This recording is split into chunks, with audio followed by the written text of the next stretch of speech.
who had almost nothing and still chose to give everything. Oh, the love, remember the love. There was a place called Nabutu. Before the roads were paved, before money had a name in our language, there was a place called Nabutu. Adana's husband came home with 3 extra chickens last night and she did not even ask where they came from. A wise wife knows when to ask questions. A happy home is built on peace, not answers.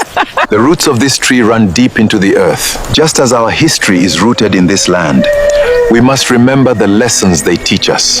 There was one soul in Nabutu who never forgot what the village used to be. Her name was Amina. She had no mother, no father, no roof she could call her own. But she carried something far more valuable. She carried love, the way the river carries rain, freely and without asking for anything in return. Amina, you should not have come. I know you have nothing to spare. Mama Kofi, you taught me to braid my hair when I had no mother to show me. This is a very small thing. You are not a poor girl, Amina. You are the richest person in this village. We dance for the ancestors. Feel the beat of the drum. The fire is lit. Let the celebration come. And I have watched rivers run dry and rivers return. But I have also watched something more dangerous. That night, no one understood what grandmothers we need. They laughed, they danced, they ate together from the same pot. They could not imagine a world where any of this would love leave a village. And I tell you tonight, a village can survive hunger, a village can survive thirst, but a village that forgets how to love each other is already dead. He came from the north. The road from the north has brought many things to Nabutu over the centuries. Traders, travelers, news from distant places. Rain clouds come from the north. Healing herbs grow along the northern road. But the road that has brought good things can also bring the other kind. The road does not choose what works for it. That is the road's innocence and its danger. His name was JENGO, and everything about him, his clothes, his gold, his walk, his smile, was designed to make you want to be near him. Good afternoon, I have seen men like JENGO before.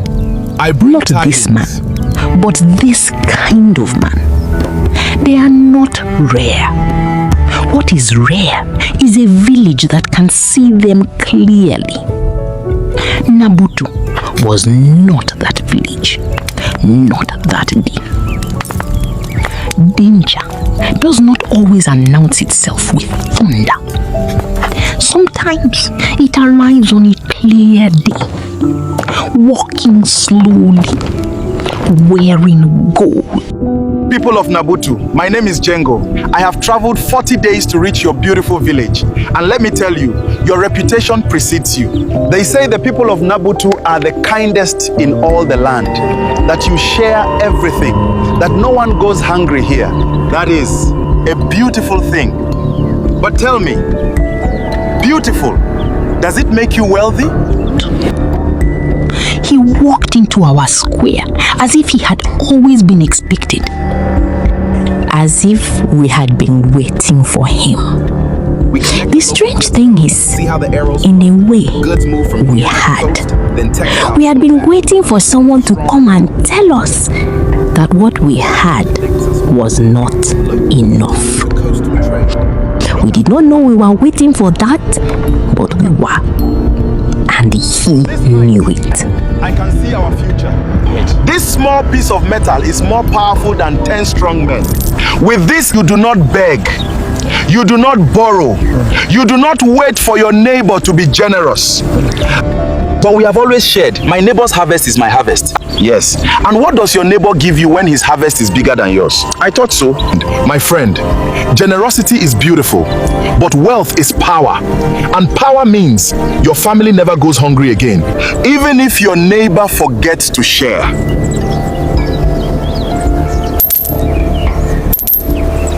Emeka, I am returning your mother's pot, the one she lent me at the harvest. Emeka, we ate together at your mother's funeral, Emeka. These are spoiled. You try to cheat your own neighbors now. Get out of my sight. I owe you nothing. We used to share everything. Now look at us. Grandmother, why can't they see it? What JENGO is doing to us? Because it does not feel like losing, child. It feels like winning. What do we do? We remember. You remember who we are, Amina, and when the time comes, you remind them.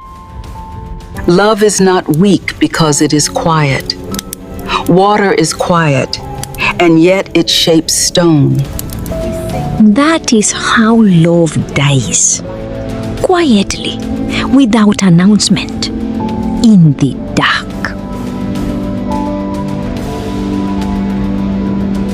That night, Amina lay awake under the open sky. She could hear the village, but it sounded different now. Doors closed earlier. Laughter was rarer. The drums had not played in weeks. The village of Nabutu was becoming wealthy, and it was becoming a stranger to itself. The farmers knew faced. They always do. The sky speaks a language that only people who need it learn to read.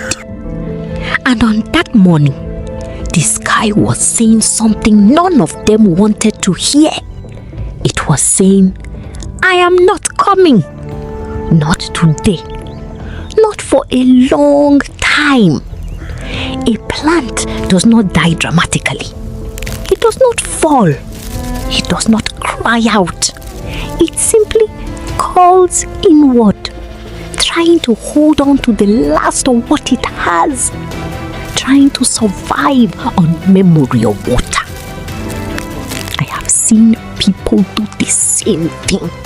When love leaves a place, they call inward, holding on to the last of what they have, trying to survive on memory.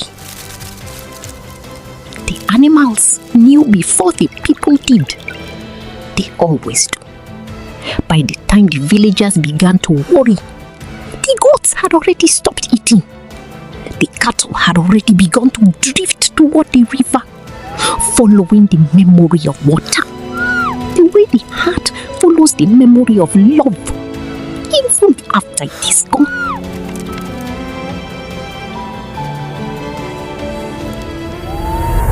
3 weeks. My father always said, when the sky goes white like that, 3 weeks, maybe 4. But that was before. The sky was different before.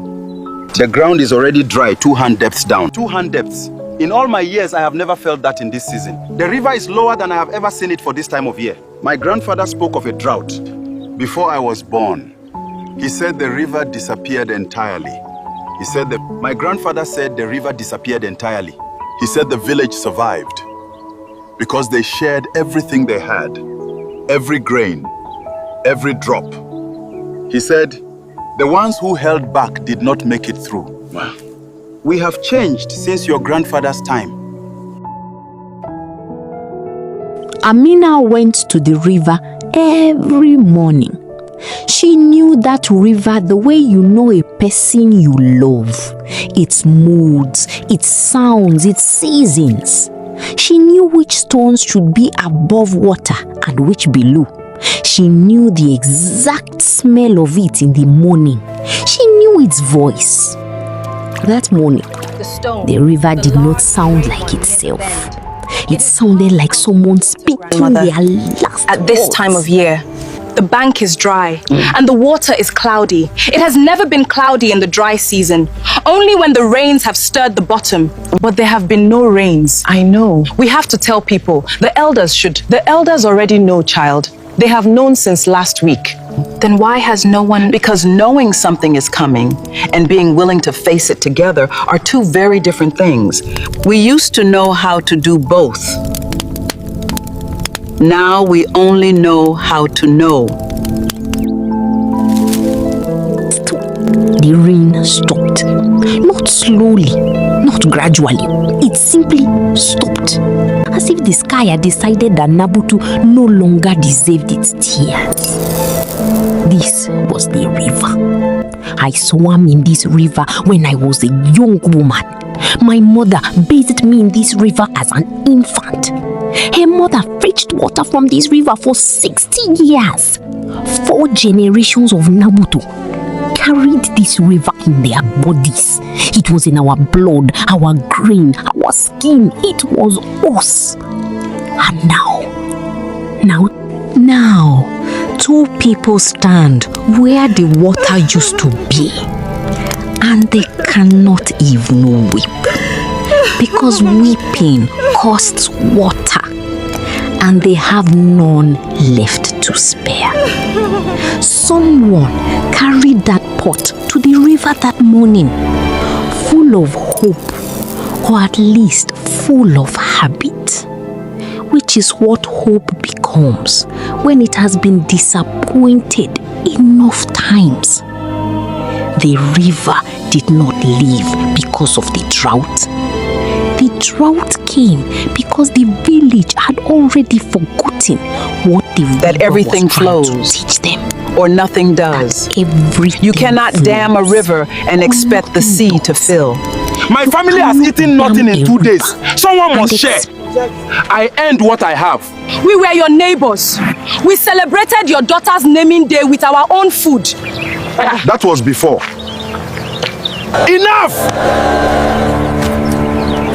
Listen to us. Listen to what we have become. You are leaving. There is nothing left to trade here. How thanks. You broke this village. Did I? I taught people to want more. What they did with that want was their own choice. A man who hands a fire to a sleeping village and then walks away is still responsible for the burning. JENGO left Nabutu on a Thursday. The same day the last goat died from thirst. He took his gold and his crates and his cart, and he left behind something no one could put in a box. He left behind a village that had forgotten how Grandmother, to need each other. I am here. Amina, do not let them lose the story. I won't. I promise. The love is still here. It is only sleeping. In the darkness, she made a decision. Not because she was brave, but because no one else was going to. She did not sleep that night. I know, because I did not sleep either. Old women and young women who carry heavy things are often awake together in the hours before dawn. We just do not always know it. She sat outside her door until the sky began to change. Then she went inside and she began to count. She had been saving for months, a handful at a time, a single yam hidden here, a fistful of grain there. Not for herself. She had known this day would come. She had been waiting to be needed. The portion she set aside for the family with the most children, that portion was larger by exactly the amount she had saved for her own breakfast. She did the mathematics once, did not do it again, just moved the food. She left her hut at the hour when the village was deepest asleep. The hour when even the goats do not stir.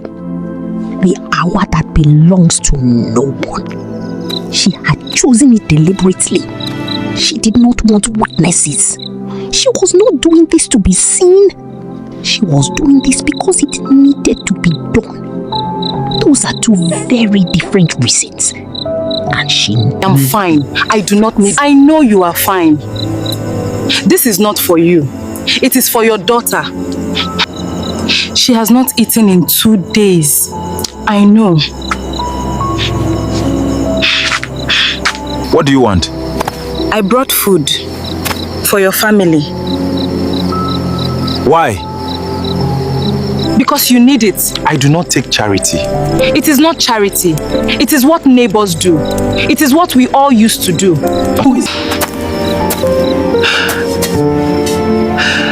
Thank you. Who is knocking at this hour? What do you want? I brought food, Baba Chike. I don't want your pity. Good.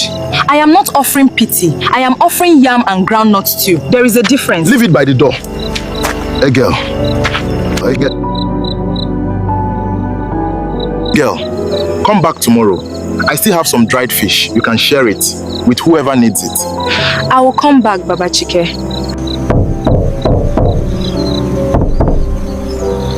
Amina knocked twice at those doors. Why are you helping? Then she left the food on the threshold. Because someone has to remember who we used to be.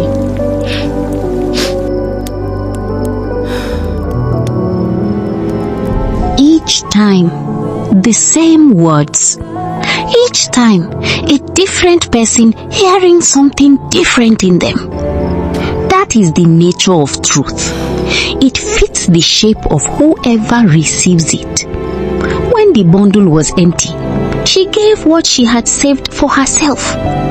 There were no trumpets for this, no one watching, just a young woman on a dark path, deciding that her neighbor's hunger was more real than her own. People will tell you that sacrifice is a grand thing, that it comes with feeling, that you know when you are doing something important. Amina told me later, she was not thinking about sacrifice. She was thinking about which door to go to next. That is the truest thing I know about love. It does not think about itself. It thinks about the next door. She returned to her hut before dawn. She had no food left, no lamp oil left. She lay down on her sleeping mat in the dark, and she did not sleep. A river does not start as a river. It starts as 3 drops moving in the same direction. By afternoon, there were 7 open doors. By the following morning, 14.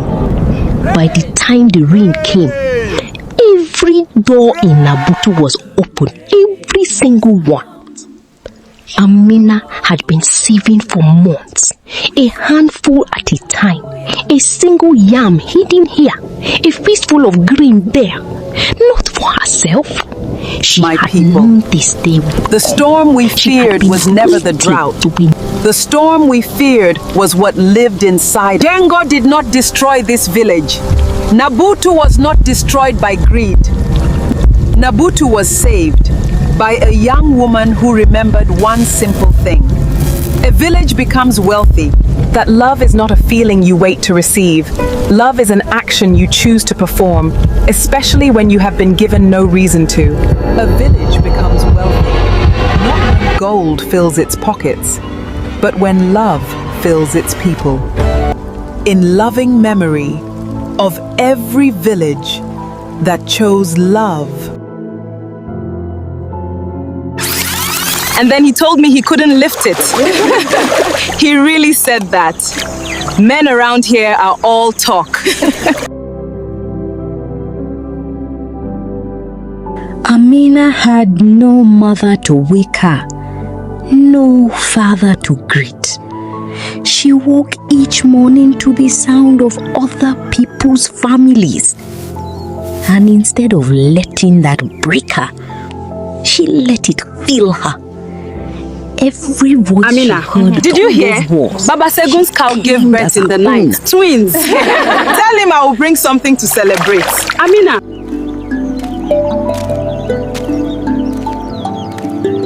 She always said that. 2 hands and 1 free morning. She said it the way other people say, I have nothing.